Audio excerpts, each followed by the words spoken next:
मैं वहाँ पे बताता हूँ, आपको रिपीट होता है कोई इशू नहीं। एक्चुअली जो है आप इधर बैठे, चलिए ये भी सही है, ये सही है।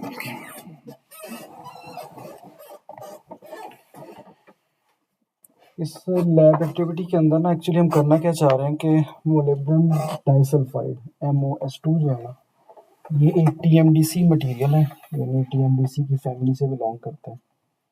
इसको हम ग्रो करना चाह रहे हैं, यानी इसकी थिन फिल्म बनाना चाह रहे हैं। मटेरियल आपको पता होना चाहिए, मोलिब्डेनम डाइसल्फाइड MOS2।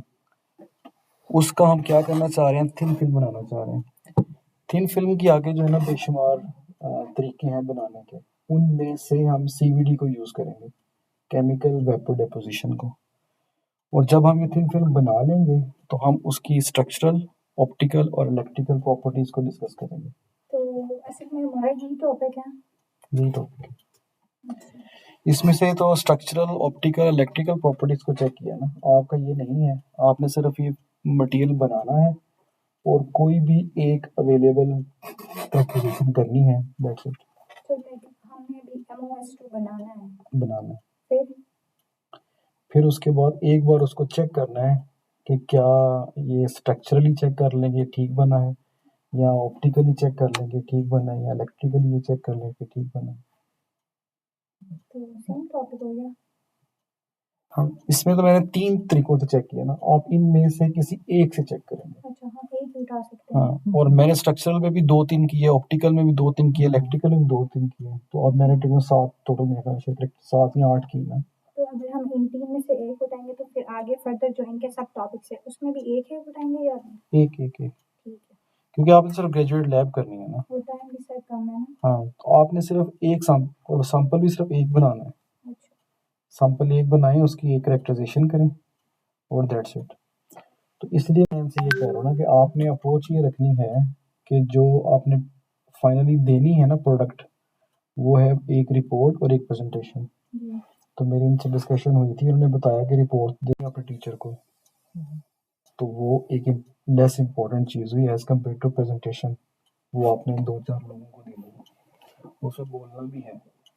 तो मैंने इनसे ये कहा था कि आप रिपोर्ट को अहमियत कम दें, पहले प्रेजेंटेशन बना लें। जब प्रेजेंटेशन बन जाएगी तो उसी को अल्फाज में लिख दें, हर एक स्लाइड को ना। तो प्रेजेंटेशन असल में अब आपको अगर नट फिल करें ना शॉर्टकट, आपने MOS2 को ग्रो करना है तीनों में, और एक बार उसकी करेक्टराइजेशन करनी है, लेकिन इसके दौरान आपने प्रेजेंटेशन पे जोर देना है कि प्रेजेंटेशन बनती जाए, मेरी प्रेजेंटेशन बनती जाए, आखिरी दिन पे नहीं छोड़ना कि आखिर में जाके सारी बना लें।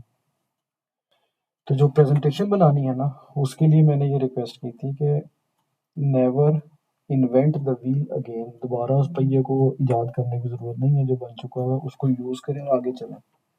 तो जो प्रेजेंटेशन की स्लाइड्स मैंने शुरू में बनाई है ना, उनको देखें 2-3-4 बार 5 बार पढ़ें, या उसको मैं समझाता हूँ जैसे अपने अंदाज से, अगर वो आपको पसंद आता है तो दैट्स सफिशेंट, उसको ही रिपीट करें एज इट इज़।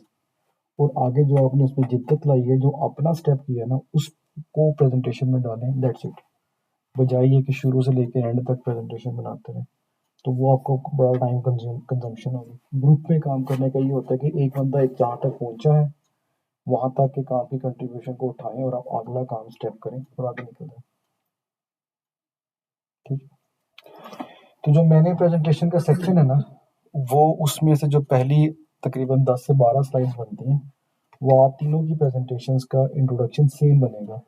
अगर आपने उसमें चेंज करना है कि कलर वगैरह चेंज कर लें, ड्राइंग चेंज कर लें, कोई अगर आपने फ़ॉन्ट चेंज करना है वो कर लें, या इसके अलावा अगर आपको कोई चीज़ लगती है कि मैं डालना चाहती हूँ तो डाल लें है। लेकिन ये कि बेसिक फ्रेमवर्क आपके पास है, बेसिक पेज आपके पास है, 10 स्लाइड 12 स्लाइड, उसमें प्लस माइनस करना है तो कर लें, वरना उसकी अगली स्लाइड से मेहनत करें। तो यहाँ से टॉपिक डिस्कस हो गया ना कि मोलिब्डेनम डाइसल्फाइड बनाना है, थिन फिल्म बनानी है, उसकी स्ट्रक्चरल, ऑप्टिकल और इलेक्ट्रिकल प्रॉपर्टीज को डिस्कस करते हैं। तो ये प्रेजेंटेशन की लेआउट है कि हम इसमें क्या क्या देखेंगे। तो ये तो उसके हिसाब से थी, MS की थीसिस के हिसाब से, लेकिन ये भी हम इसको शॉर्टली देखेंगे। सेक्शन 1 में इंट्रोडक्शन है। इंट्रोडक्शन में हम ये देखेंगे कि मोलिब्डेनम डाइसल्फाइड की क्या तारीफ है, ये क्या चीज़ है। फिर हम देखेंगे स्टेटमेंट ऑफ प्रॉब्लम, कि असल में हम चाह क्या, रिसर्च में इशू क्या है और हम क्या चाह रहे हैं। और मोटिवेशन, ऑब्जेक्टिव एंड चैलेंजेस, और ये जो काम करने लगे हैं इसके लिए क्या मोटिवेशन है और इसके रास्ते में क्या रुकावटें हैं, और हमारा ऑब्जेक्टिव क्या, हम इस रुकावटों को कैसे दूर करके वहाँ तक पहुँचेंगे। सेकंड सेक्शन में हम सीवीडी का बताएंगे, ग्रोथ करेंगे, और मैंने साथ जो है ना इसकी ग्रोथ की दो टेक्निक्स जो है ना, स्कैनिंग इलेक्ट्रॉन माइक्रोस्कोप और ऑप्टिकल माइक्रोस्कोप यहाँ यूज़ कर ली। देन फिर इसकी करेक्टराइजेशंस, डिफरेंट कंपोजिशन एनालिसिस, और फिर समरी और कंक्लूजन का वर्क। तो अभी जो आपका सेक्शन बनेगा वो भी सिमिलरली बनेगा। तो आप इसमें बेशक ऊपर नीचे चीज़ें कर लें, मोटिवेशंस को ऊपर करें, इसको नीचे कर लें, लेकिन मेजरली स्ट्रक्चर यही है आपका, खासतौर पर ग्रेजुएट लेवल के लिए। तो इसमें जो पहली बात समझने वाली है ना टीएमडीसी मटेरियल्स में, वो ये समझना है कि ये लो डायमेंशनल मटेरियल्स क्या होते हैं। तो जो लफ्ज़ है ना लो डायमेंशनल मटेरियल, डायमेंशन जो है ना वो किसी एक तरफ को कहते हैं, यानी कि जो तीन इतराफ है ना, जैसे ये कॉर्नर है, उसमें एक्स एक्सिस है, वाई एक्सिस और जी एक्सिस है, तो ये तीन डायमेंशन हैं। तो जब हम लो डायमेंशन कहते हैं ना, तो इससे क्या मुराद है वो हम इंट्रोडक्शन की पहले सेक्शन में समझेंगे। तो जो हमारे पास जितने नेचुरल अकरिंग एलिमेंट्स हैं ना, वो सारे के सारे बल्क फॉर्म में मौजूद हैं। और बल्क फॉर्म में मौजूद होने का मतलब है कि इनकी तीनों directions, x axis, y axis और जी एक्सिस 100 नैनोमीटर से बड़ी होती हैं। ठीक है, इसकी ये देखें, अगर आपका ये एक्स एक्सिस है और ये वाई एक्सिस है और ये जी एक्सिस है, तो इसकी जो लंबाई, ऊंचाई या चौड़ाई है वो 100 नैनोमीटर से ज़्यादा होगी। अगर 100 नैनोमीटर से ज़्यादा हो ना, तो हम उस मटेरियल को कहते हैं 3D मटेरियल्स या बल्क मटेरियल्स। अब अगर आप ऐसे मटेरियल की किसी भी एक फिजिकल डिमेंशन को, यानी कि किसी भी एक डिमेंशन को आप कम करते करते करते 100 नैनोमीटर से नीचे आ जाए, तो वो डिमेंशन, वो मटेरियल बल्क मटेरियल नहीं रहता, बल्कि लो डिमेंशनल मटेरियल बन जाता। अगर किसी भी मटेरियल की डिमेंशन को अगर आप कम करते करते करते 100 नैनोमीटर से कम कर दें, चाहे उसका एक्स एक्सिस हो, चाहे उसका वाई एक्सिस हो, चाहे उसका जेड एक्सिस हो, किस तरीके से करेंगे ये एक अलग बहस है, उसको छोड़। अगर पॉइंट ये समझने वाला है कि अगर आप किसी भी डायमेंशन को कम करते करते करते 100 नैनोमीटर से कम कर दें, तो वही बल्क मटेरियल कहलाएगा लो डायमेंशनल मटेरियल। अब अगर आपने उस मटेरियल की सिर्फ एक डायमेंशन को, तीन डायमेंशन में से सिर्फ एक डायमेंशन को कम करते करते 100 नैनोमीटर से कम किया, तो वो कहलाएगा टू डायमेंशनल मटेरियल। इसकी इसकी अंडरस्टैंडिंग इस तरह से होती है, ये थ्री डायमेंशनल मटेरियल को हम थ्री डायमेंशनल इसलिए कहते हैं कि फॉर एग्जांपल अगर यहाँ पर एक इलेक्ट्रॉन मौजूद होगा, फॉर एग्जांपल यहाँ पर, तो वो एक्स एक्सिस में भी जा सकता है, वाई में भी जा सकता है, जेड में भी जा सकता है। वो इलेक्ट्रॉन तीन इतराफ में चल सकता है, इसलिए हम इसे कहते हैं 3D। लेकिन जब हम टू डायमेंशनल बनाते हैं, तो यहाँ जो इलेक्ट्रॉन मौजूद है वो इस सिमत तो जा सकता है, इस सिमत भी जा सकता है, इस सिमत में नहीं जा सकता। ये आप इधर देखें ना प्रेजेंटेशन, फिर समझ आएगी। हाँ ये है। इधर देखें, ये जो ना ये इस डायमेंशन में तो जा सकता है, इस डायमेंशन में भी जा सकता है, ये जो ग्रे हुई है ना डार्क ग्रे, इस डायमेंशन में नहीं जा सकता। इसका मतलब है कि इस इलेक्ट्रॉन को आपने एक सिमत में जाने से रोक लिया है।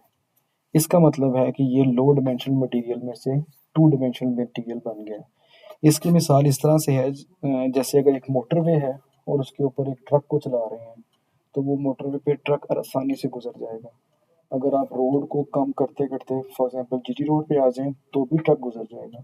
लेकिन अगर आप किसी गांव वगैरह के रोड पे चले जाएं या कच्चे पे चले जाएं, तो वहां से ट्रक नहीं गुजर सकेगा। तो इस पूरी एग्जांपल को, ट्रक को आप इज इक्वल टू रखें इलेक्ट्रॉन के, तो इलेक्ट्रॉन जो है ना, अगर पाथ बहुत छोटा हो जाएगा तो इलेक्ट्रॉन उस सिमत में नहीं जा पाएगा। तो आपने इलेक्ट्रॉन की मोशन इन दैट डायरेक्शन को सीज कर दिया, फ्रीज कर दिया। तो ये एक्चुअली पॉइंट है। तो ये टू डायमेंशनल मटेरियल बनता है। इसी तरह से अगर आपने उसकी डायरेक्शन को किसी और सिमत में भी सीज कर दिया, यानी कि आपने ऐसा मटेरियल बनाया कि वो दो डायमेंशंस पे नहीं जा सकता, जैसे कि ये वाली डायमेंशन बनती है, तो जब 2 डायमेंशन में नहीं जा सकता, इसका मतलब है कि वो 1 डायमेंशनल मटेरियल रह गया। और अगर आपने ऐसा मटेरियल बनाया है जिसकी तीनों डायमेंशंस कम करते-करते 100 नैनोमीटर से कम कर दिए, तो वो कहलाएगा 0 डायमेंशनल मटेरियल। तो जब 3 डायमेंशन से आप नीचे आते हैं तो सारा लो डायमेंशन कहलाता है। लो डायमेंशंस के अंदर 3 कैटेगरीज हैं, 2 dimensional material, 1 dimensional material, 0 dimensional material. 2 dimensional material की मिसाल जो है वो नैनो शीट्स हैं। 1 डायमेंशनल मटेरियल की मिसाल नैनो वायर्स हैं और 0 डायमेंशनल मटेरियल की मिसाल क्वांटम डॉट्स हैं। अब आपके पास एक फिजिकल मटेरियल की तीनों हालतें मौजूद हैं विद रिस्पेक्ट टू डायमेंशंस, यानी कि डायमेंशन के हिसाब से ये 3D भी देख रही हैं, 2D भी देख रहे हैं, 1D भी देख रहे हैं, 0D भी देख रहे हैं। इन तीनों में से हम इसको डिस्कस करने वाले हैं 2D मटेरियल्स को। जब हम MOS2 को पढ़ेंगे तो MOS2 की हम थिन फिल्म्स को पढ़ेंगे और 2 डायमेंशन की बात करेंगे।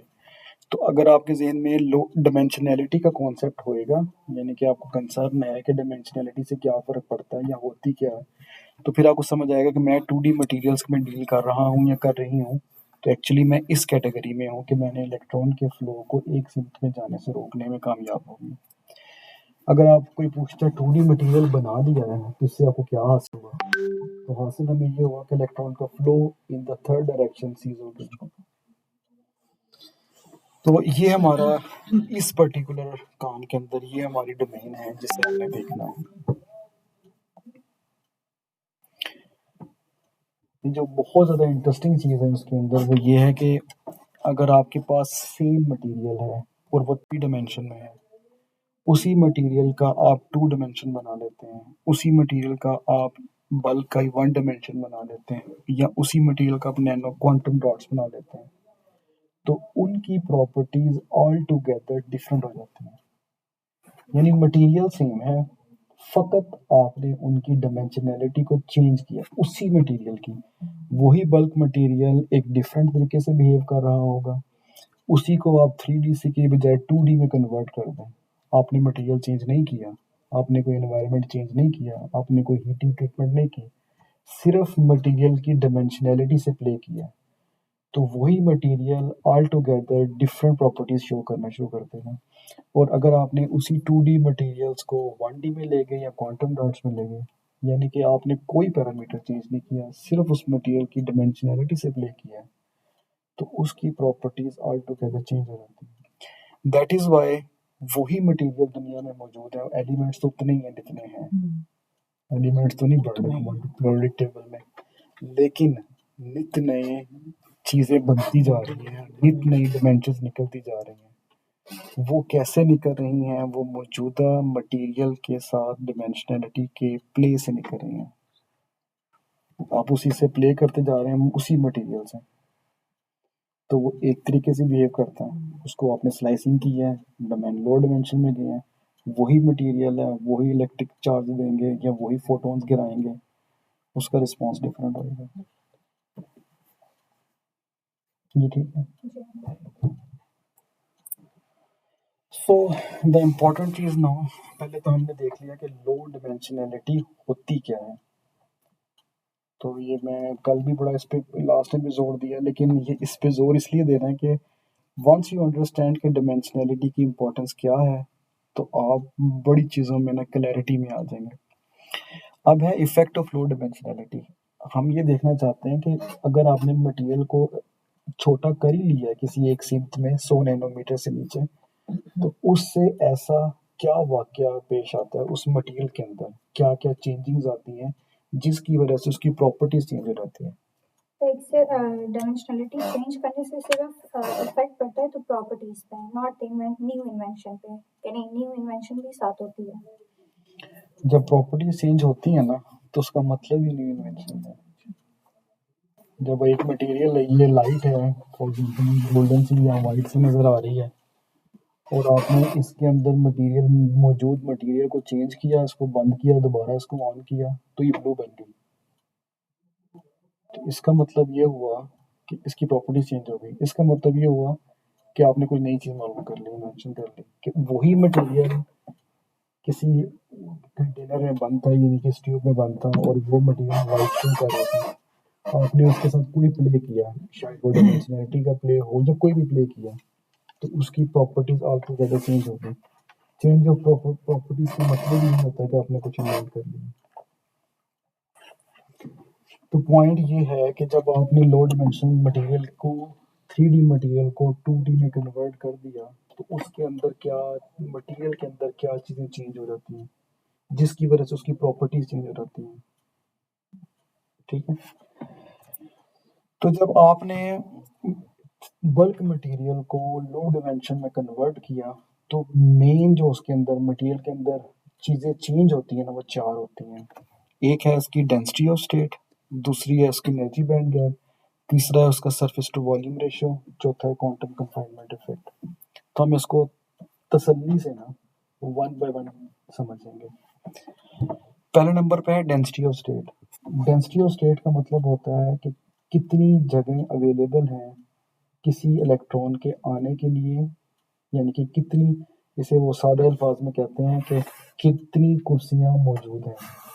यानी कि अगर हम 4 लोग यहाँ बैठे हुए हैं और 4 लोग यहाँ से निकल जाएं और हम चारों इलेक्ट्रॉन हों, तो चारों कुर्सी यहाँ मौजूद रहें, तो हम ये कहेंगे यहाँ डेंसिटी ऑफ स्टेट 4 है। कभी भी किसी भी वक्त कोई भी स्टूडेंट जब आएगा, इस पर्टिकुलर एरिया के अंदर 4 लोग बैठ सकेंगे, क्योंकि 4 डेंसिटी ऑफ स्टेट 4 है। ये बात समझ? जब डेंसिटी ऑफ स्टेट कह देते हैं ना, इसका मतलब है कि उतनी जगह मौजूद है वहाँ। नंबर ऑफ वैकेंसी, अब वैकेंसी कह सकते हैं। तो अब जब आपके पास बल्क मटेरियल था ना, तो जो आपका डेंसिटी ऑफ स्टेट है ना, उसका अगर फंक्शन प्लॉट करें तो वो कोई इस शक्ल का बनता है। लेकिन जो जो इसकी आप डिमेंशनैलिटी को प्ले कर रहे हैं, मटेरियल सेम है। फॉर एग्जांपल ये सिलिकॉन है, फॉर एग्जांपल ये गोल्ड है, कोई भी मटेरियल है, सिर्फ उसकी आप डिमेंशनैलिटी से प्ले कर रहे हैं। तो उसकी जो डेंसिटी ऑफ स्टेट्स है ना, अगर वो फॉर एग्जांपल इस तरह से है, तो वो इस तरह में कन्वर्ट हो रही है। अगर आप उसमें वो लेना चाहें रियल इफेक्ट, अगर ये पर्टिकुलर रीजन देखें ना, ये पर्टिकुलर रीजन, और अगर आप इस एनर्जी के स्केल पर हों, तो यहाँ पर डेंसिटी ऑफ स्टेट का ट्रेंड क्या है, इंक्रीजिंग का ट्रेंड है। लेकिन जस्ट आपने बल्क से शीट पे गए हैं, तो इस जगह पे एनर्जी का ट्रेंड क्या है, कांस्टेंट। सेम मटेरियल, उतनी ही एनर्जी पे डेंसिटी ऑफ स्टेट बढ़ रही थी, डायमेंशनैलिटी चेंज की, उसी एनर्जी पे डेंसिटी ऑफ स्टेट कांस्टेंट हो गई। अगर आप इसको कभी ग्राफ को पढ़ने का ना, सबसे मजेदार तरीका ये होता है, आप ये सोचें आप ग्राफ के ऊपर बैठे हुए हैं, वो नहीं होती ट्रेन सी, और आप उसका मूव कर रहे हैं, और सोचेंगे अच्छा मैं जा रहा हूँ, खड्डा आ गया, अच्छा मैं जा रहा हूँ, ये जंप आ गया, तो नीचे ऐसा क्या हुआ है कि जिसकी वजह से जंप आई है, ये नीचे ऐसा क्या हुआ है कि खड्डा आ गया। अगर आप यहाँ बैठे हो ना, तो जो ये इस एक्सिस में एनर्जी बढ़ रही है, जो जो एनर्जी बढ़ रही है ना, तो डेंसिटी ऑफ स्टेट्स बढ़ रही हैं, फिर आगे जाके कहीं कांस्टेंट हो जाती हैं। 2D में गए, तो जब यहाँ एनर्जी बैंड गैप से जो ही आगे बढ़े, सारी डेंसिटी ऑफ स्टेट कांस्टेंट है, यानी कि हर डब्बे में चार कुर्सियां पड़ी हुई हैं। इसमें ऐसा था कि इस डब्बे में 4, अगले में 5, अगले में 6, अगले में 7 है। यहाँ जाके देखें तो डेंसिटी ऑफ स्टेट बजाय इंक्रीजिंग होने के, कांस्टेंट रहने के, डिक्रीजिंग में आ जाती है। इस केस में जाएं, density of state like a delta function है या नहीं है, no increasing trend, no constant, no decreasing trend. सारी बात का मुद्दा ये है कि जब आप लो डिमेंशनलिटी कर लेते हैं उसी एक पर्टिकुलर मटेरियल की, उस मटेरियल में डेंसिटी ऑफ स्टेट चेंज हो जाती है। दूसरा जो इफेक्ट पड़ता है वो उसके बैंड गैप में पड़ता है। वही मटेरियल होता है, लेकिन जब उसकी डेंसिटी उसको लो डिमेंशनलिटी में लेके जाते हैं, तो उसकी एनर्जी बैंड गैप में फर्क पड़ जाता है। एनर्जी बैंड गैप का मतलब ये है कि हर मटेरियल में एक कंडक्शन बैंड है, एक वैलेंस बैंड है, कंडक्शन बैंड है। उन बैंड्स के दरमियान जो गैप है वो एनर्जी बैंड गैप है। अब आपने एक बल्क मटेरियल लिया, उस बल्क मटेरियल का ये वैलेंस बैंड है, ये कंडक्शन बैंड है, ये ब्लैक लाइन जो नजर आ रही है ना, ये इसका बैंड गैप था। लेकिन उसी बल्क मटेरियल को जब आपने कन्वर्ट करना शुरू किया लो डिमेंशनल मटेरियल में 2D 1D 0D, तो आप देखते हैं कि ये जो ब्लैक ब्लैक कलर का गैप है ये रेड कलर ग्रीन कलर और ब्लू कलर में इंक्रीज होता चला जा रहा है। यानी कि जो जो मटेरियल की डिमेंशनैलिटी आप स्मॉल करते जा रहे हैं एनर्जी बैंड गैप बढ़ता चला जा रहा है। तो दो फर्क पड़े हैं, डेंसिटी ऑफ स्टेट चेंज होती है, एनर्जी बैंड गैप बढ़ता है। अगर आप लो डिमेंशन में जा रहे हैं बढ़ता है, अपर डिमेंशन में आ रहे हैं तो कम होता है। ये ठीक है। आप अगर अपनी प्रेजेंटेशन में चाहें ना तो ये 4 इफेक्ट मैंने मर्ज किए हैं, आप एक पे स्लाइड पे एक इफेक्ट दिखाएं तसल्ली से उसको एक्सप्लेन करें, दूसरी स्लाइड पे दूसरा दिखाएं तसल्ली से उसको, तो 4 स्लाइडें बन जाएंगी इस पर्टिकुलर एक स्लाइड की। Then surface to volume ratio. Surface to volume ratio का मतलब ये होता है कि सरफेस टू वॉल्यूम रेशियो का मतलब ये होता है कि अगर आपके पास एक स्क्वायर बॉक्स है उसके अंदर जो उसकी पर्टिकुलर, लाइक हम इसी की एग्जांपल लेते हैं, चलिए इसकी एग्जांपल लेते हैं। अगर ये कंटेनर है और इसके अंदर लेट्स सपोज 1000 एटम मौजूद हैं, तो वो सारे एटम से मिलकर ये पूरा बल्क मटेरियल बना हुआ है। लेकिन उस 1000 एटम्स में से जो सरफेस पे एटम मौजूद होंगे ना टॉप सरफेस के ऊपर, वो शायद 50 60 या 100 होंगे, बाकी सारे वो अंदर मटेरियल के अंदर बैठे हैं। ये बात समझ आ रही? जब हम इस मटेरियल को किसी भी केमिकल रिएक्शन से गुजारेंगे तो जो टॉप सरफेस के 100 एटम्स होंगे वो तो उस केमिकल रिएक्शन में इन्वॉल्व होंगे, अंदर वाले जो एटम्स बैठे होंगे 900 या 1000 2000 वो सारे रेस्ट करते रहेंगे, वो उस केमिकल रिएक्शन में कोई कंट्रीब्यूशन नहीं करेंगे, क्योंकि जो टॉप सरफेस के एटम्स होंगे वही केमिकल रिएक्शन में वो आपस में रिएक्शंस कर रहे होंगे, अनटिल एंड अनलेस कि वो बहुत लंबा रिएक्शंस हो, ये सारे बीच में से उड़ते जाए, नीचे वालों के पास केमिकल पहुंचता जाए और फिर वो जाके केमिकल रिएक्शन उन एटम्स के ऊपर भी हो सके। तो बल्क में ये हिसाब होता है। लेकिन अगर आप मैं इसी के स्लाइस कर दूं, एक ही स्लाइस करूं, अभी मैं उसमें नहीं गया, नैनो मटेरियल्स में नहीं, यानी कि लो डिमेंशनलिटी में नहीं गया, इसी बल्क के मैं 2 पीस कर देता हूँ, 2 पीस करके मैं उसके अंदर रखता हूँ ना सोल्यूशन के अंदर। तो पहले अगर सरफेस के 100 एटम्स इन्वॉल्व थे ना, तो जब ये स्लाइस करेंगे तो इस सरफेस दोनों सरफेस के एटम्स भी इन्वॉल्व हो जाएंगे, तो यानी शायद वो 150 एटम्स इन्वॉल्व हो जाए। तो इसी चीज को अगर आप 3 दफा 4 दफा या नैनो लो डिमेंशन मटेरियल जितना काटने के बाद मटेरियल में रखेंगे ना, तो सरफेस टू वॉल्यूम रेशियो बढ़ जाएगी, यानी कि जो रेस्ट करने वाले वॉल्यूम के अंदर एटम्स है ना उनके पास अब ये स्पेस नहीं रहेगी कि वो वॉल्यूम में और वो कंट्रीब्यूट नहीं कर सकते, वो सारा के सारे ही सरफेस पे आना शुरू हो जाएंगे। पता नहीं, समझ आ रही है। बिल्कुल नहीं, मुझे तो वैसे मुझे तो ऑब्वियसली अगर लाइक नहीं वो तो वैसे बात से बात, लेकिन वो ये मैं कोई फॉर्मल ना तो टीचर, मैं तो अपना काम करने आया था, सर ने कहा ये लैब करानी है, तो आप इसमें ये मत सोचिए कि उस्ताद या स्टूडेंट वाला साहब है, we are just like a team members. तो कोई भी इशू है कोई भी चीज़ है, मुझे मेरे एंड पे कोई इशू है बताएं, नहीं समझ आया तब भी बताएं। बहुत अच्छा, मुझे ऐसा लगा सर मैं 10 मिनट पहले ही बोल रहा हूँ, नहीं समझ नहीं आ रही है। बहुत अच्छे से एक्सप्लेन करी इसलिए। तो ये सरफेस टू वॉल्यूम रेशियो का मतलब ये है कि वॉल्यूम में सारे एटम्स नहीं रह रहे, बल्कि बहुत से एटम्स जो है ना सरफेस पे आते चले जा रहे हैं। तो जब लो डिमेंशनलिटी पे जाते हैं तो आपके पास सरफेस टू वॉल्यूम रेशियो बढ़ जाता है। The third and the last effect is the quantum confinement effect.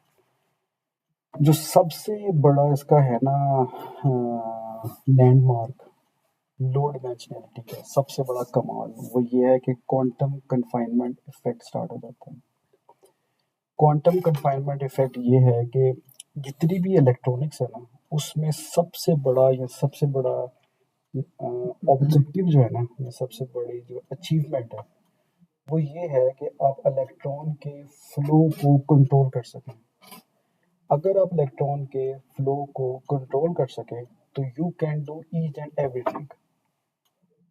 जितनी इलेक्ट्रॉनिक्स होती हैं उसमें अगर आप अपने आप को एक अल्लाह ताला को बड़ी आंख दे दे और अपने आप को बाहर निकाल के देखें और नीचे सर्किट चल रहे हों, तो आप उसमें क्या देखेंगे?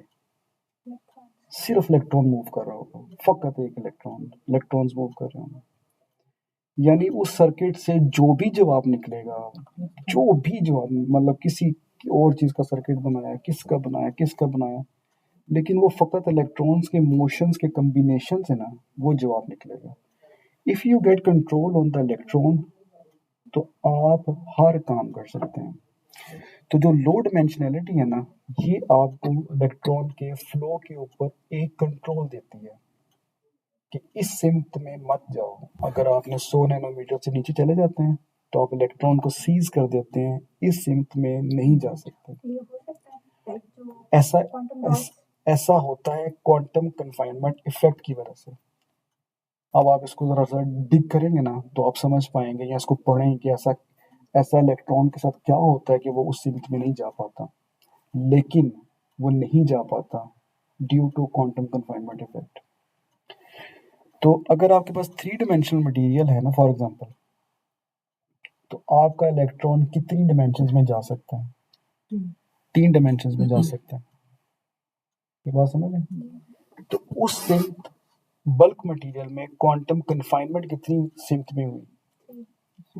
0। कन्फाइनमेंट कहीं नहीं है कंट्रोल सॉरी उसके अंदर। रुकावट, कन्फाइनमेंट का मतलब आप ये समझें कि आपने रुकावट डाल, बैरियर रख दिया है, या नाका लगा दिया है, या वो बना दिया है, कोई पुल बना दिया है। तो जब 3D मटेरियल है तो वो तीनों सिमत में जा सकता है, और उसके लिए कन्फाइनमेंट किसी सिमत में नहीं है। लेकिन जब आप 2D मटेरियल में बन जाते हैं तो इलेक्ट्रॉन 2 डायमेंशन में जा सकता है, कन्फाइनमेंट उसके लिए एक डायमेंशन में आ गई है। ये वो रीजन है जहां पर आप इस पर्टिकुलर काम एक्सपेरिमेंट में काम कर रहे हैं, 2D मटेरियल बना रहे हैं, 2D मटेरियल बना रहे हैं, फकत इस वास्ते कि एक डायमेंशन में इलेक्ट्रॉन ना जाए। जब आप इसमें से इसके अलावा एक्सपेरिमेंट करें और 1 डायमेंशन में चले जाएं, इसका मतलब है कि आप जो है डायमेंशन आपके पास फिजिकली 1, इलेक्ट्रॉन सिर्फ एक डायमेंशन में चल सकेगा, 2 में नहीं जा सकेगा।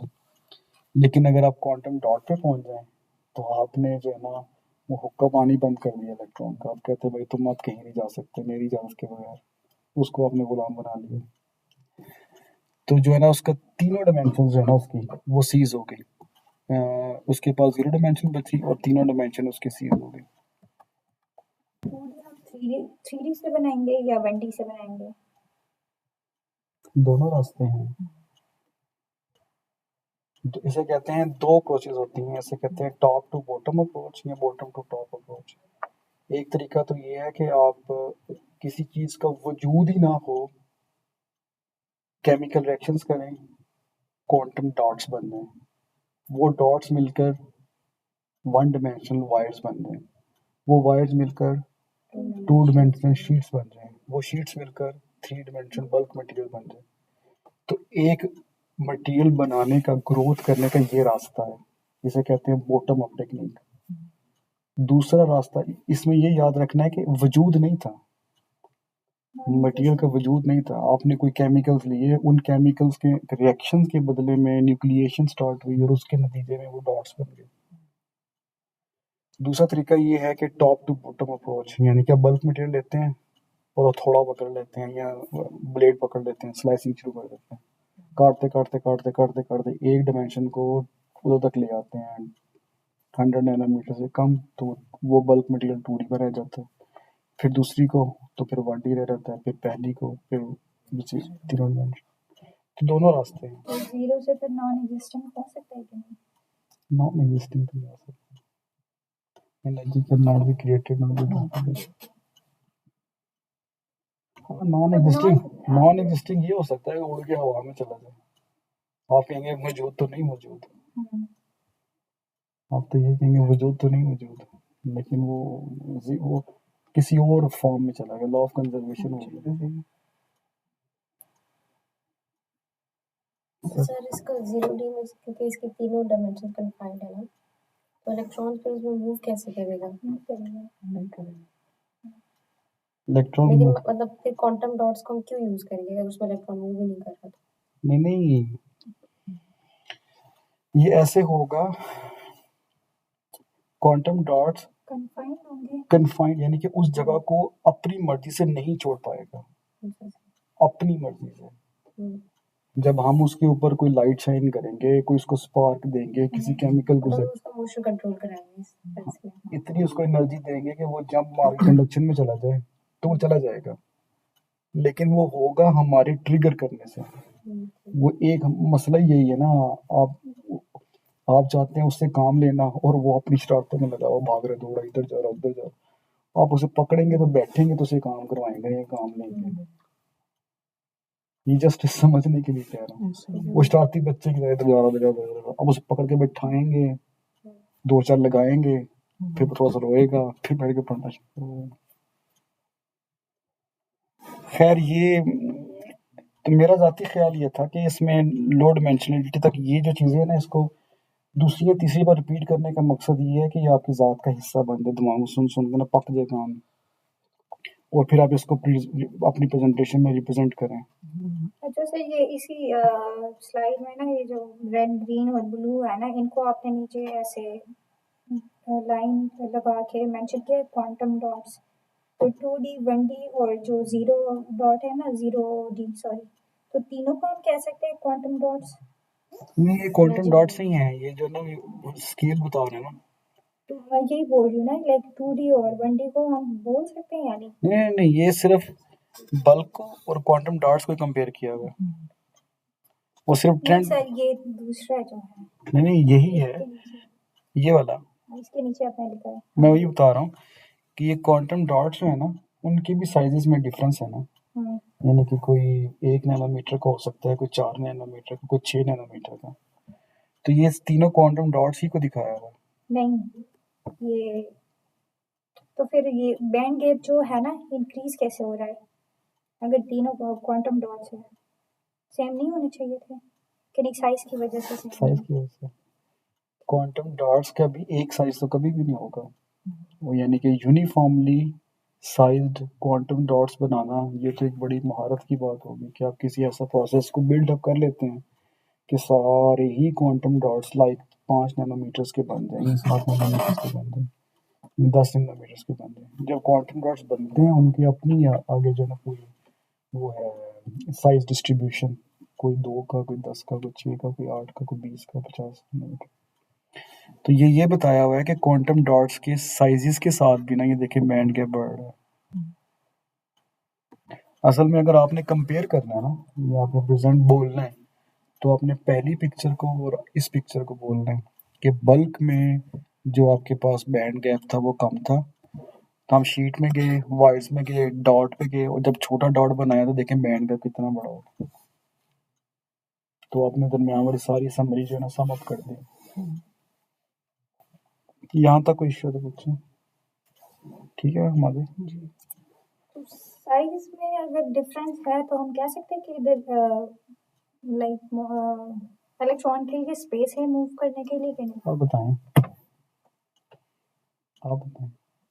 मेरे ख्याल से तो कर सकते हैं। ऐसा कौन सी चीज है जो इलेक्ट्रॉन को वहां जाने से लाइक रोकती है? वाइब्रेशन हो सकती है। नहीं, ऐसी कौन सी चीज है जो इलेक्ट्रॉन को वहां जाने से रोकती है? ऐसी कौन सी चीज है? कहाँ जाने से? मोशन उसी से स्पेस रोक में, उसी एनर्जी। बैंड गैप होता है। नहीं, आप फॉर एग्जांपल मैं जो आपका सवाल समझाऊं वो ये कि 10 नैनोमीटर का एक क्वांटम डॉट है और एक 50 नैनोमीटर का क्वांटम डॉट है। तो हम जो 10 नैनोमीटर या 5 नैनोमीटर वाला क्वांटम डॉट है उसमें तो कहते हैं इलेक्ट्रॉन नहीं जा पाएगा, तो क्या 50 वाले में जा पाएगा? नहीं, डायमेंशन तो कन्फाइंड है ना।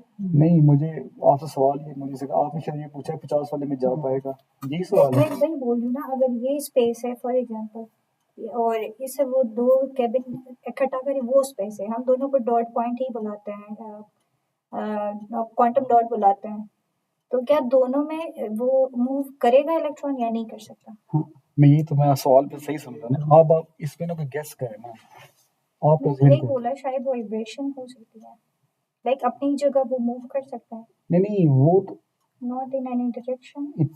इतनी प्रिसाइज मोशन तो शायद होती ही होंगी, कभी भी किसी भी चीज को मुकम्मल तो नहीं रोका जा सकता होगा।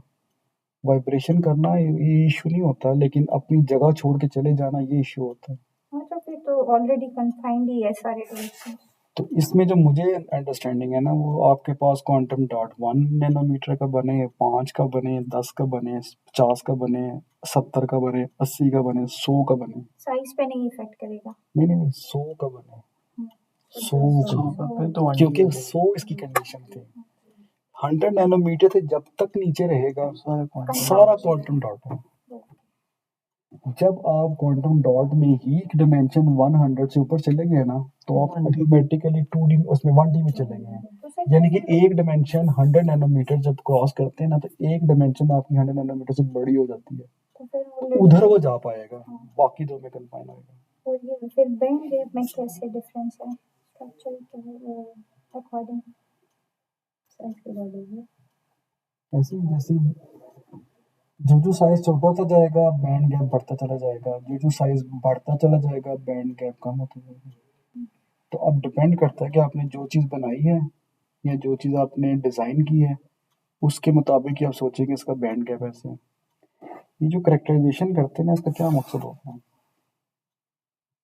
स्ट्रक्चर करेंगे। इसका मकसद वो सवाल का जवाब है जो आपने किया है कि बैंड गैप कैसे चेंज होएगा। आपने फॉर मैं एक एग्जांपल बता रहा हूँ, आपने ग्रोथ की क्वांटम डॉट्स बना दिए, अब नज़र तो आते नहीं है, तो आपको क्या ख्वाब आएगी या इल्हाम होगा कि ये क्वांटम डॉट 5 नैनोमीटर के हैं या 50 नैनोमीटर के? You never know. जिसको आप देख नहीं सकते हैं उसका बारे में क्या कह सकते हैं? तो फिर हम कैसे कह सकते हैं कि करेक्टराइजेशन।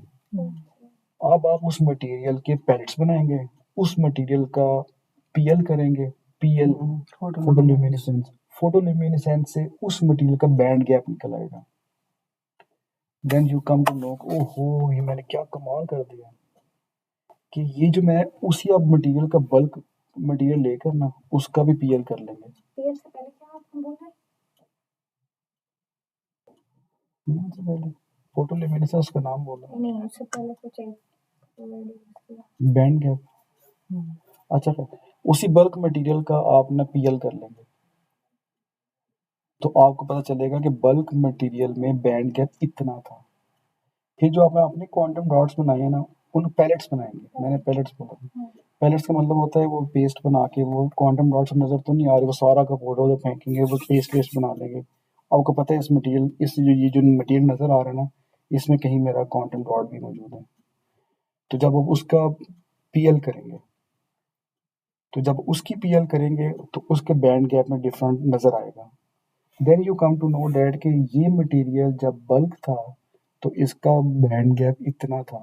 मैंने इससे क्वांटम डॉट्स बनाए और ये मैं साबित इस तरह से हुआ कि क्वांटम डॉट्स बन गए हैं क्योंकि पीएल का रिजल्ट ये बता रहा है कि बैंड गैप बढ़ गया।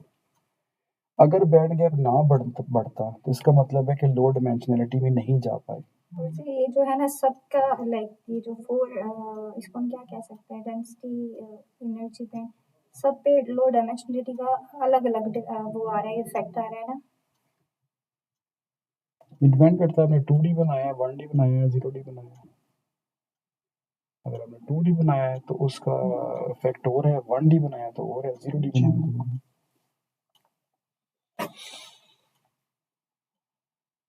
तो कुछ और। चलो फिर ये है कि मोलिब्डेनम डाइसल्फाइड का जो है ना, वो कंपैरिजन किया है ग्राफीन के साथ। ये मेरे ख्याल में आपको शायद इतना ज़रूरत नहीं है, क्योंकि आपने सिर्फ आपका प्रोजेक्ट ही MOS2 बनाना है और उसको वो करना है, करेक्टराइज करना है। मैं ब्रीफली बताता हूँ, मैं ये बताना चाह रहा था कि जो सबसे बेहतरीन स्टडीड मटेरियल है ना, वो ग्राफीन है, 2D मटेरियल। तो ये मैंने ग्राफीन की सीधा सीधा खसूसियात लिखी कि इसमें ये फ़ायदा है, ये फ़ायदा है, ये फ़ायदा है, ये फ़ायदा है। फिर मैंने बताया कि ग्राफीन की लिमिटेशंस क्या हैं। ग्राफीन के अंदर बैंड गैप नहीं है, तो अगर बैंड गैप नहीं है तो हम इससे बनाने वाले इलेक्ट्रॉनिक डिवाइसेस को ऑन कर सकते हैं, ऑफ नहीं कर सकते। स्विचिंग की जो कंट्रोल है वो हमारे पास नहीं आता। तो इसके लिए कोई और मटेरियल चाहिए जो कि इलेक्ट्रॉन की मोबिलिटी भी फास्ट हो, लेकिन उसके अंदर जो ना बैंड गैप भी हो। तो उसके लिए जो ना TMDC मटेरियल्स पूरा एक ख़ानदान है, उस ख़ानदान को पढ़ा जा रहा है पूरी दुनिया में बड़ी डिटेल के साथ। कि इन ख़ानदान में से कौन सा कम्बिनेशन ऐसा है जिसके अंदर ग्राफीन जैसी फास्ट मोबिलिटी भी हो और बैंड गैप भी हो। तो वो ये वाली स्लाइड भी मैंने इसमें से मिस की, आप उसमें डालें, वो मैंने आपको उसमें से दिखाई थी पीरियोडिक टेबल, ये उसमें वो आपने डालना है कि ये TMDs के बारे में टीएमडीसी मटेरियल्स की ये पूरे मटेरियल्स इससे मिले तो टीएमडीसी बनता है, इसमें जो सा मर्जी कम्बिनेशन इस्तेमाल कर लें। तो उनमें से हमने एक कम्बिनेशन लिया है MOS2 का, क्योंकि इसके अंदर बैंड गैप मौजूद है, दैट इज़ 1.8 इलेक्ट्रॉन वोल्ट। तो इसकी जगह लाइक हम सिर्फ MOS2 और TMDs कर सकते हैं इस स्लाइड में, लाइक आपने कंपैरिजन की है ना। नहीं, आप इस स्लाइड में सिर्फ ये आप इसका कंपैरिजन की ज़रूरत ही नहीं है ना। वही मैं बोल रही हूँ ना, हाँ। लाइक सिर्फ MOS2 और साथ में नहीं, TMDs कर दें। इस स्लाइड में सिर्फ ये जो बैंड गैप वाली पिक्चर है ना, ये अपने ज़हन में रखें, लेकिन जब मोलिब्डेनम डाइसल्फाइड की पूरी एक स्लाइड बनी हुई है उसमें ये डालें बैंड गैप इसका, मैं दिखाता हूँ आपको। ये मोटिवेशंस हैं कि ये आपको ज़रूरत नहीं है कि वह चलें, ये इसके ये खसूसियात हैं MOS2 की, और जो सबसे इम्पोर्टेंट है वो लास्ट वाली है।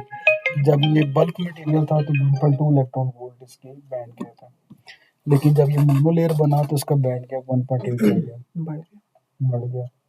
मोनोलेयर में बैंड गैप बढ़ गया, 2D में आ गए ना। 2D में आ गया। ऑब्जेक्टिव ये है कि हम MOS2 को बनाएंगे CVD से और फिर उसकी करेक्टराइजेशंस करेंगे। ऑब्जेक्टिव तो सेम होंगे। हाँ जी, सेम। चैलेंजेस हैं कि वो MOS2 को ग्रो करना, उसकी जो है ना उसकी ग्रोथ के बड़े इश्यूज हैं, तो उन चैलेंजेस को हम ओवरकम करेंगे कि उसको ग्रो करके दिखाएंगे। ये वो स्लाइड है जो आप कहते हैं ना कि MOS2 को हम वो क्या दिखाएंगे, तो बेसिकली आपने ये स्लाइड दिखानी है। MOS2 सबसे पहले जो चीज़ है वो मॉलिक्यूल दिखता कैसे है, उसमें मोलिब्डेनम है और 2 सल्फर के एटम्स हैं, तो ये 3 एटम से मिलकर MOS2 बनता है। इसमें जो कोवलेंटली बॉन्डेड है और बाउंड लेंथ जो 2.1 एंगस्ट्रॉम है। इसकी मोनोलेयर कैसे बनती है, जब आपके पास फॉर एग्जांपल ये 4 आपके पास मोलिब्डेनम के एटम्स हैं और सल्फर के एटम्स, यानी कि एक मॉलिक्यूल, जब ये मॉलिक्यूल्स आपस में मिलते हैं तो ये मोनोलेयर बनाते हैं। तो फिर इसकी बाइलेयर कैसे बनती है, जब मोनोलेयर्स एक और दूसरी मोनोलेयर वेंडर वॉल इंटरेक्शन से आपस में कनेक्ट हो जाएं तो वो बाइलेयर्स बनती हैं। फिर इसका बल्क मटेरियल कैसे बनता है, तो इसका बल्क मटेरियल एक मोनोलेयर के ऊपर वेंडर वॉल से दूसरी कनेक्ट हो जाती है, उससे वेंडर वॉल से तीसरी कनेक्ट हो जाती है, उससे वेंडर वॉल से चौथी कनेक्ट हो जाती है, तो एक बल्क मटेरियल बनता है। आप इस चीज़ को बेशक 3 स्लाइडों में 2 स्लाइडों में दिखाएं, ये तो मैं मर्ज करके चारों चीज़ें भी दिखा रही हूँ। इसके अलावा फिर जो आप इसी के सीक्वेंस में दिखाना है ना, वो आपने ये पिक्चर दिखाया, ये वाली पिक्चर कि MOS2 के अंदर जो बैंड गैप है ना वो 1.8 है, ये वाली कि आपने एक मॉलिक्यूल दिखाया, आपने उसकी मोनोलेयर बताई, आपने उसका बाइलेयर बताई, आपने उसका बल्क बताया, और बल्कि जब मोनोलेयर दिखाए ना तो यही डायग्राम बना के उसका 1.2 इलेक्ट्रॉन वोल्ट लिखें, मोनोलेयर और मॉलिक्यूल के दरमियान में ये भी डाल दें। और जब बल्क बनाए तो बल्क में उसका बल्क बैंड गैप लिखें। क्या करें, कह रही मोनोलेयर और वो उसके साथ मॉलिक्यूल, जब वो वाला स्लाइड होगा तो उसके साथ ही ये कर दें। बिल्कुल।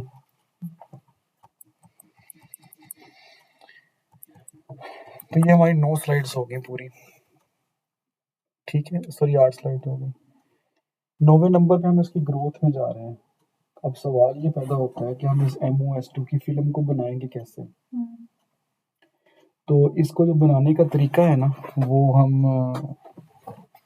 बाकी लोग तो शायद इसको ज़्यादा अच्छा देख लें, क्योंकि आप फर्स्ट टाइम देख रहे हैं तो आपको थोड़ा सा इसको एब्जॉर्ब करना है, तो जहाँ पर इश्यू होगा आप पूछें। ये इसका फ्लो चार्ट है। फ्लो चार्ट का मतलब ये है कि अब आप सिंपल ये सोचेंगे मैंने MOS2 बनाना है, सारी कहानियाँ तो ठीक है, फिजिकली करना क्या है। The first thing that you have to do is the temperature mapping. जब आप जिस जगह पर आपने MOS2 बनानी है ना, वो आपका ट्यूब फर्नेस का क्वार्ट्ज ट्यूब है, उसके अंदर हर जगह टेम्परेचर एक इतना नहीं है। तो आपने सबसे पहले ये मालूम करना है कि क्वार्ट्ज ट्यूब के अंदर किस रीजन पे कितना टेम्परेचर मौजूद है। ऐसा क्यों करना है ये मैं बताऊंगा आपको। ये स्टेप 1 है कि आपने मैपिंग करनी है और जान लेना है कि मेरी क्वार्ट्ज ट्यूब के कितने फासले पर कितना टेम्परेचर मौजूद है। जब आप आरसी वो कर लेते हैं, मैपिंग कर लेते हैं, उसके बाद आपने सिलिकॉन का सबस्ट्रेट लेना है। ये एक सिलिकॉन का सबस्ट्रेट है। सबस्ट्रेट को हमेशा याद रखना है कि सबस्ट्रेट जो होता है ना, it's just like the plate. हम जब खाना खाते हैं तो प्लेट के अंदर से खाना खाते हैं, प्लेट को नहीं खाते।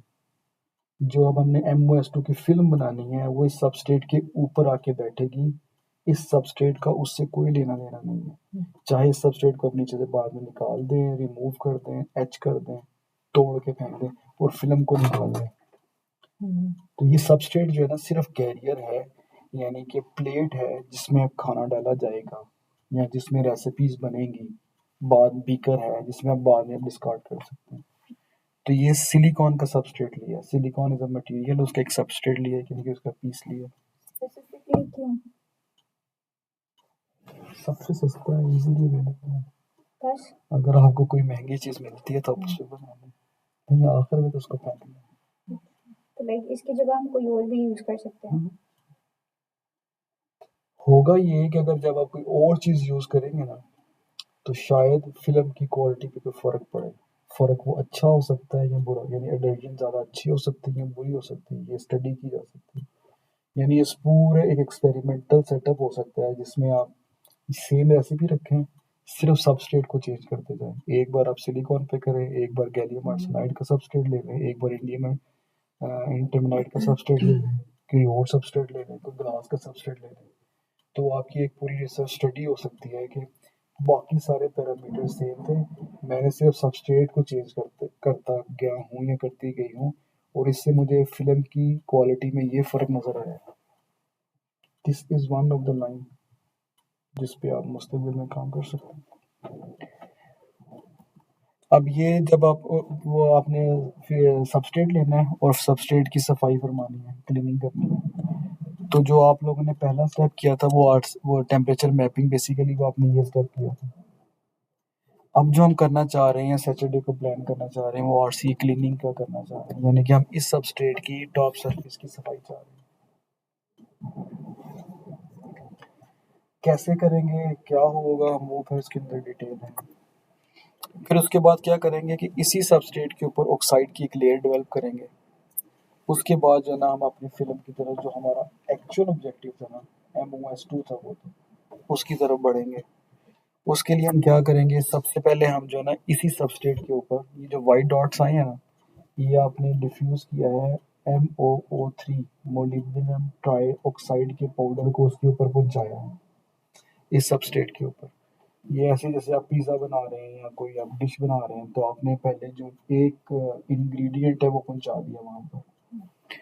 फिर आपने क्या किया कि आपने इसकी सल्फराइजेशन की, यानी कि अब आपने दूसरा मटेरियल यानी कि सल्फर उसके ऊपर पहुंचाया अपने सबस्ट्रेट के ऊपर और उसको एक ख़ास दर्जा हरारत दिया, जैसे कि आपने उसको ओवन में रख दिया बेक होने के लिए। तो वो जो मोलिब्डेनम ट्राइऑक्साइड है और सल्फर है वो आपस में केमिकल रिएक्शन करेंगे उस पर्टिकुलर टेम्परेचर के ऊपर और वो रिएक्शन के नतीजे में मोलिब्डेनम डाइऑक्साइड MOS2 बना देंगे, disulphide.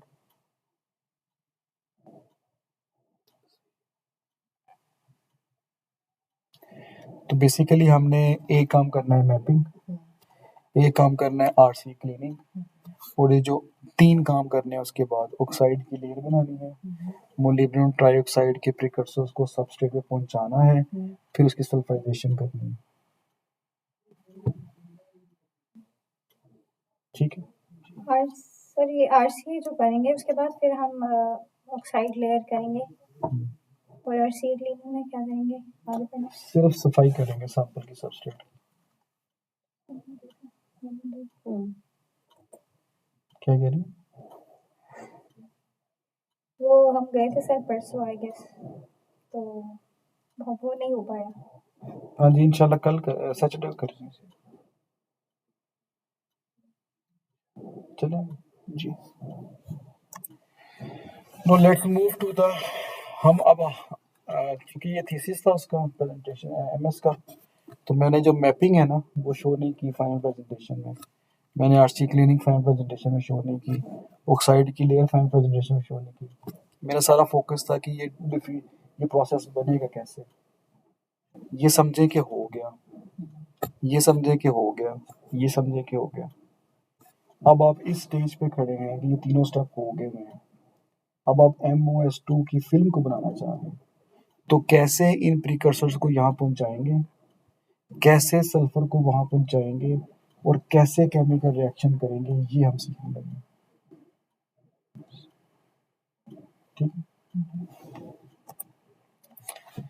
Temperature region inside the quartz tube. जब आपने मैपिंग की ना, तो मैपिंग के नतीजे में ये आपके पास एक ट्यूब फर्नेस थी, ये आपके पास जो है ना आपका क्वार्ट्ज ट्यूब है। जो मैंने एक्सपेरिमेंट किया उसमें 15-15 सेंटीमीटर बाहर रख लिया और इसकी मैंने मैपिंग कर दी। जब मैंने इसकी मैपिंग की 1130 पे, तो इस एज से 9 सेंटीमीटर, 62 सेंटीमीटर, 63 सेंटीमीटर मुझे ये टेम्परेचर रीजन्स मिल गए। यहाँ पे टेम्परेचर लेस देन 130 था, यहाँ पे टेम्परेचर 915 था, यहाँ टेम्परेचर 920 था। अब ये मुझे बेसिक इन्फॉर्मेशन पता है कि मेरी क्वार्ट्ज ट्यूब में किस रीजन में क्या टेम्परेचर मौजूद है। उसके बाद मैंने 2 सिरेमिक बोट्स ली। ये पहली सिरेमिक बोट है, इसको सिरेमिक बोट बोलते हैं, और ये जो मेरा ओरिजिनल सैंपल थे उनकी तस्वीर है। ये जो आपको हल्का सा पाउडर नज़र आ रहा है, ये MOO3 का प्रिकर्सर है और ये सिलिकॉन का सबस्ट्रेट है। ये नीचे अलाइनमेंट मार्क लगाए थे ताकि मुझे पता हो कि मैंने कहाँ इसको फेंकना है। जो दूसरी बोट है उसके अंदर सल्फर पाउडर को हमने ऐड किया। फिर सर ये जो फर्स्ट सिरेमिक बोर्ड में आपने MOO3 और वो स्ट्रेट रखे हैं ना, तो ये जहाँ पे टेम्परेचर हाई होगा वहाँ पे रखने हैं या कैसे रखने हैं? कहाँ रखना है आगे बताऊंगा। ओके। अभी सिर्फ हमने अपने टेम्परेचर ट्यूब की मैपिंग की है। ये अलग से बोर्ड में सल्फर डाल लिया है, इस अलग से बोर्ड में ये 2 चीज़ें डाल ली हैं। अब उसको कैसे, ये आ गया positioning of ceramic board for thermal vaporisation of MOO3। हम पोजीशनिंग कैसे करेंगे? हम पोजीशनिंग ऐसे करेंगे कि वो रीजन जो 9 सेंटीमीटर पे था ना, वहाँ पे हमने सल्फर को रखा। इसको इस वास्ते ऐसे किया कि यहाँ पे टेम्परेचर लेस देन 130 था, जो कि सल्फर का वेपोराइजेशन के टेम्परेचर से कम है। यानी कि जब ये प्रोसेस हो रहा होगा तो सल्फर नहीं उड़ेगी, वेपोरेट नहीं होगी, क्योंकि उसका हमने क्वार्ट्ज ट्यूब की मैपिंग से इतना स्मार्टली प्ले किया कि उसको उस रीजन में रखा जिस रीजन में वो वेपोरेट हो ही ना। क्योंकि अभी हम ये नहीं चाह रहे कि सल्फर सैंपल की सबस्ट्रेट पे पहुंचे। अभी हम स्टेप 1 करना चाह रहे हैं जिसमें हम ये चाह रहे हैं कि MOO3 जो है ना वो सैंपल की सरफेस पे पहुंचे। सेकेंड नंबर पे जो था ना हमारे पास मोलिब्डेनम ट्राइऑक्साइड MOO3, उसको हमने ऐसे रीजन में भेजा जहाँ पे टेम्परेचर 915 था। ऐसा हमने क्यों किया? ऐसा हमने लिटरेचर से रिव्यू करने के बाद ये सीखा कि मोलिब्डेनम ट्राइऑक्साइड को अगर आपने एवेपोरेट करना है तो उसको 915 डिग्री सेंटीग्रेड पे रखना पड़ेगा, तो वो एवेपोरेट हो जाएगा, यानी कि इसका वेपोराइजेशन। अब अगर आपने मैपिंग अच्छी नहीं की होगी, फॉर एग्जांपल केयरलेसली की होगी, तो आप सोचेंगे मेरा इस टाइम जो है ना MOO3 उड़ के ना सैंपल पे पहुंच रहा होगा, लेकिन जब एक्सपेरिमेंट एंड करेंगे बोर्ड्स बाहर निकालेंगे वो उधर ही बैठा होगा, क्योंकि आपने मैपिंग केयरलेसली की और आपने उसको उस रीजन में रख दिया जहाँ पर उसका टेम्परेचर वेपोराइजेशन से था ही नहीं, वो कैसे उड़ेगा? That is why mapping is very important. तो ये हमने स्मार्टली इसको जो है ना वो ऐसे टेम्परेचर पे सेट किया, 1 सेंटीमीटर दूर हमने सैंपल को फिलहाल प्लेस किया। अब हम ये समझेंगे जो सबसे इस पूरे काम का क्रंच है ना, जो सबसे ज़्यादा इसमें इंटरेस्ट है वो ये चीज़ है। अब हम ये समझेंगे कि ये होगा कैसे। ये देखें, ये सोचें कि ये क्वार्ट्ज ट्यूब है, इस क्वार्ट्ज ट्यूब के अंदर आपके पास ये सिरेमिक की बोट है, इस सिरेमिक की बोट के अंदर ये आपके पास MOO3 के प्रिकर्सर्स हैं और ये आपके पास सिलिकॉन का सबस्ट्रेट है। जब आप नाइट्रोजन की गैस देंगे ना, तो उस गैस के फ्लो का भी बड़ा कमाल होगा। एक तो टेम्परेचर इतना होना चाहिए कि MOO3 एवेपोरेट हो, दूसरा ये कमाल होना चाहिए कि फ्लो ऐसा हो कि वो उसको 1 सेंटीमीटर दूर मौजूद सैंपल की सबस्ट्रेट तक ले जाए। अगर ये यहाँ से उड़कर फ्लो कम हुआ और यहाँ गिर गया, फिर भी हमारे किसी काम का नहीं है। अगर फ्लो इतना तेज हुआ कि यहाँ से उड़ तो गया, यानी कि आपने मैपिंग क्लास की है, लेकिन फ्लो इतना तेज है कि वो उड़ने के बाद यहाँ पे जाके गिरा तो भी मैंने किसी काम का नहीं। सारा इसमें जो मिथ है ना, कंट्रोल है ना, और ये आप उस चीज को कर रहे हैं जो फिजिकली देख नहीं रहे। तो ये सारा आप समझने कैलकुलेशन की बेस्ड पे है, आपने अंडरस्टैंडिंग डेवलप की है, पेज पे की है, समझा उसको डब्बे में बंद कर दिया ट्यूब फर्नेस में, अंदर काम हो रहा है और आप टाइम को गिन रहे हैं, और जब आप निकालेंगे तो यू नेवर नो कि बनी है कि नहीं बनी। लेकिन जब आप करेक्टराइजेशन में जाएंगे और आपको पता चलेगा बन गई है, आप खुश होंगे, यू हैव गॉट समथिंग। तो अब ये जो प्रिकर्सर है ना, ये कैसे उड़कर इस तक पहुंचेगा, ये मैंने एनिमेशन में शो किया था। ये देखें, ये जो एक इसका मॉलिक्यूल है ना, वो उड़ के सैंपल की सरफेस पे पहुंचा, फिर ये प्रोसेस 15 मिनट या 10 मिनट का टाइम है, वो चलता रहेगा, ये 20 मिनट का आप वेट करते रहेंगे और सोचते रहेंगे कि MO3 जो है ना सैंपल की सरफेस पे जा रहा है, जा रहा है, जा रहा है। तो आहिस्ता आहिस्ता आहिस्ता ये सारा इसकी सैंपल की सरफेस पे पहुंच जाएगा। लेकिन इसकी कैलकुलेशन में कैसे पता चलेगा? लिटरेचर, इसी के लिए तो वो 4-6 महीने वो, क्योंकि एक्सपेरिमेंट तो 8 महीने बाद जाके एक्सपेरिमेंट किया था। वो मैपिंग में बड़े मसले थे, ट्यूब में बड़े मसले थे, सिलेंडर नहीं था, फिर वो ले लेके फिर मुझे ये 1130 जो है मुझे नहीं पता कितना टेम्परेचर रखना, 900 पे की, 950 पे की, 1000 पे की, 1200 पे की, नंबर ऑफ टाइम करता था। वो फिर एक कॉम्बिनेशन बन गया। फिर लिटरेचर से देखता रहा, इसको किधर रखूँ, इसको किधर रखूँ, इसको किधर रखूँ, इधर रखूँ, इधर रखूँ। फिर एक्सपेरिमेंट किए, वो MO3 पहुंचता ही नहीं था। सारा एक्सपेरिमेंट कर करके निकले 0 से, तो उससे पता चलता है ऐसे फ्लो ऐसे कर लो, फ्लो ऐसे कर लो, ये कर लो, अच्छा ये कर लो, फिर ये कर लो, अब नए एक्सपेरिमेंट करते हैं, ये कर लो। अच्छा सर, हमने जो मैपिंग की है ना, टेम्परेचर मैपिंग, वो लाइक आपने जो की है उसमें थोड़ा सा डिफरेंस है रीडिंग्स में ना, वो तो होगा। हम ऐसे ही रखेंगे जो आपने लाइक 920 नहीं नहीं नहीं 915, नहीं, हाँ ये टेम्परेचर तो वही होंगे, वही मैं पूछ रही हूँ। ये टेम्परेचर वही होंगे, पोजीशंस आपके डेटा के मुताबिक होगी, क्योंकि जो आप एक सैंपल रन करेंगे ना, वो टोटली इंडिजिनस होगा, यानी आपका अपना जाती होगा, जो आपने मैपिंग की थी। इफ़ यू थिंक कि मुझे मैपिंग दोबारा कर लेनी चाहिए, इसमें कोई मजाका नहीं, एक दिन लगा के मैपिंग दोबारा कर ली। नहीं, वो लास्ट टाइम वाला ठीक हो गया था मैं उसमें। वैसे जनरली कह रहा हूँ, अच्छा, अगर हमने क्लीनिंग की है, इफ़ यू थिंक कि मुझे एक बार क्लीनिंग दोबारा कर लेनी चाहिए, दोबारा कर ली। लेकिन मकसद ये है कि इस पूरी एक्टिविटी से कुछ सीख जाए। कोई काम अगर आप अपने हाथ से कर लेंगे, इन चीज़ों को सीख जाएंगे किताबों से, और प्रैक्टिकल काम में ना एक गैप होता है। हम जो चीज़ें सोच रहे होते हैं, जो पढ़ रहे होते हैं, वो शायद हम सोच रहे होते हैं कि हमारे किसी काम की नहीं है, फजूल ये बकवास है, जेहन पे बोझ है। वो फजूल बकवास ही जेहन पे बोझ नहीं होता, असल में हमें उसे इस्तेमाल करने का तरीका नहीं पता होता, या हमने कभी उसको इस्तेमाल नहीं किया होता। और वो इंतहाई कीमती चीज़ जो आपको दे दी जाए और आप उसका इस्तेमाल ना करें, बिल आखिर वो डस्टबिन का हिस्सा ही बनेगी।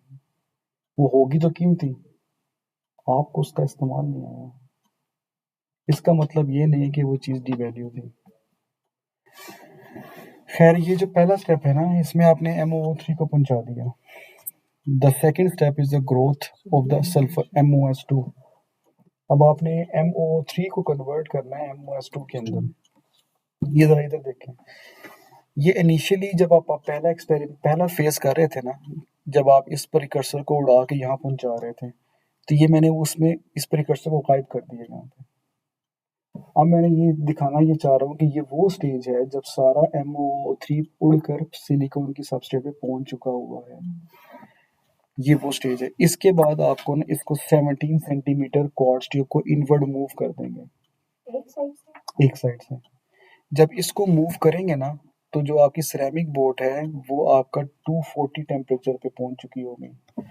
जो आपका सिलिकॉन का सबस्ट्रेट है वो 1014 पे पहुंच चुका होगा। ऐसा क्यों होगा? क्योंकि आप ऑलरेडी क्वार्ट्ज ट्यूब की टेम्परेचर मैपिंग कर बैठे हैं। आपको पता है कि मैं कितने सेंटीमीटर मूव करूंगा तो मेरी ये वाली पोजीशन इस पोजीशन पे पहुंच जाएगी और ये वाली पोजीशन इस पोजीशन पे पहुंच जाएगी।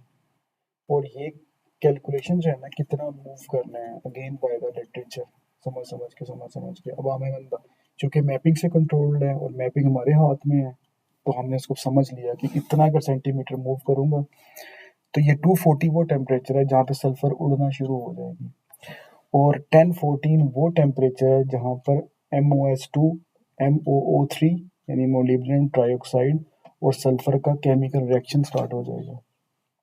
तो ये स्मार्टली प्ले किया है इस तरह से कि सल्फर भी उड़ जाए और वो केमिकल रिएक्शन भी हो। द प्रोसेस ऑफ सल्फराइजेशन ये कैसे होगा? ये आपकी वो क्वार्ट्ज ट्यूब है, इस तरफ देखें, ये आपके पास फर्स्ट सिरेमिक बोट है, सैंपल मौजूद है, उसके ऊपर MOO3 प्रिकर्सर्स मौजूद हैं, सल्फर मौजूद है, know comes the nitrogen gas. अब आपने स्मार्टली मूव करके सल्फर को उस पोजीशन पे पहुंचा दिया कि वो वेपोरेट तो हो जाए, लेकिन अब आपने फ्लो ऐसा रखना है कि वो यहाँ से उड़कर यहाँ तक पहुंचे। तो इनके दरमियान गैप जो है ना वो 26 और 80 का है, मतलब 30, 50, 54 सेंटीमीटर का। पहले आपके पास जो MOO3 को उड़ाकर सैंपल पे पहुंचाना था तो 1 सेंटीमीटर का गैप था, flow have to adjust accordingly. अब आपने तकरीबन 54 सेंटीमीटर उस उड़े हुए एक मॉलिक्यूल ऑफ सल्फर को चलवा कर सैंपल की सरफेस पे पहुंचवाना है।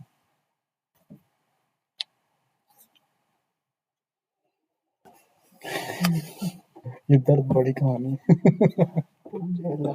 ये देखें आप, ये जो सल्फर है ना, इस तरफ देखें, मुझे ये देखें, ये सल्फर जो है ना ये इस तरह से उड़ के इसके ऊपर पहुंचा। सॉरी, आप क्या कह रही हैं? उलझन क्या? नहीं तो ये जो सल्फर है ना ये इस तरह से उड़कर इसके ऊपर पहुंचेगा। जब ये इसके ऊपर पहुंच जाएगा सल्फर सारा खत्म हो जाएगा, इस सैंपल की सबस्ट्रेट के ऊपर ये केमिकल रिएक्शन अकर होंगे। ये केमिकल रिएक्शन जब अकर होंगे तो MOO3 जो है ना वो MOS2 में कन्वर्ट होगा। आप इसको बंद फरमाएंगे, क्वार्ट्ज ट्यूब को बाहर निकालेंगे। ये मैंने ग्रोथ के पैरामीटर्स यानी जो मैं रेसिपी यूज़ की है वो है सारी, कि कितना कितना टेम्परेचर किस किस चीज़ के लिए रखा। ऑक्साइड क्लियर के लिए 122 मिनट थे, वेपोराइजेशन के लिए यानी 15 मिनट वेट किया कि वो MOO3 जो है ना वहाँ पहुँच जाए। सल्फराइजेशन के लिए 25 मिनट वेट किया। ये प्रिकर्सर्स की क्वांटिटी है, MOO3 का पाउडर कितना लिया, सल्फर का पाउडर कितना लिया, फ्लो रेट्स हैं, और उसके बाद जो है वो डिस्टेंस बिटवीन ये 1 सेंटीमीटर का। ये लिस्ट ऑफ सैंपल्स हैं जो प्रिपेयर किए, उसमें से कुछ शॉर्ट लिस्ट दिखाई थी और फिर आगे करेक्टराइजेशन शुरू। तो जो यहाँ तक की स्टोरी है ना इसको भी छोड़ दें, इसको भी छोड़ देना कोई इशू नहीं है। 12 स्लाइड्स हैं सेम। इसके बाद जो है ना आप जो मैंने बोला है ना इसको आप प्रैक्टिस करें 2 बार 4 बार 6 बार, तो ये आपका काम कंप्लीट है। आप आगे एक सैंपल आपने डालना है और एक एप्लीकेशन डालना है, दैट्स इट। अलबत्ता अगर आप इसको बढ़ाना चाहें प्रेजेंटेशन को, तो जो आप ये है ना टेम्परेचर मैपिंग, ये इंक्लूड नहीं की हुई। टेम्परेचर मैपिंग है और आपने एक्टिविटी खुद हाथ से की है, ये 3-4 स्लाइडें बना के डाल दी। RC क्लीनिंग आपने हाथ से की है, वो 3-4 स्लाइडें बना के डाल दी।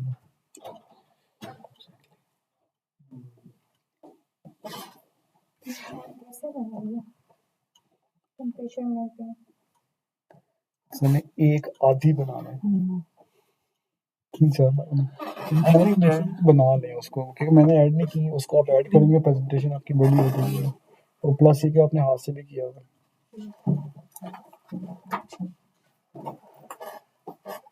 बिकॉज हमारे पास तो जस्ट 20 मिनट्स होंगे, आई थिंक इतने भी बहुत है। एक स्लाइड्स भी डाल दें तो बहुत हो जाएगी। मैं तो एक स्लाइड डाल दूं। डॉक्यूमेंट्स ऊपर वो जाने नहीं देते, कहते हैं बस खत्म करो। ठीक है, 10 मिनट्स में जो बोलने हैं 10 मिनट्स में ग्रुप मेंबर बोलेगा। अच्छा आप आधी देंगे? एक बंदा स्टार्ट करेगा, एक बंदा एंड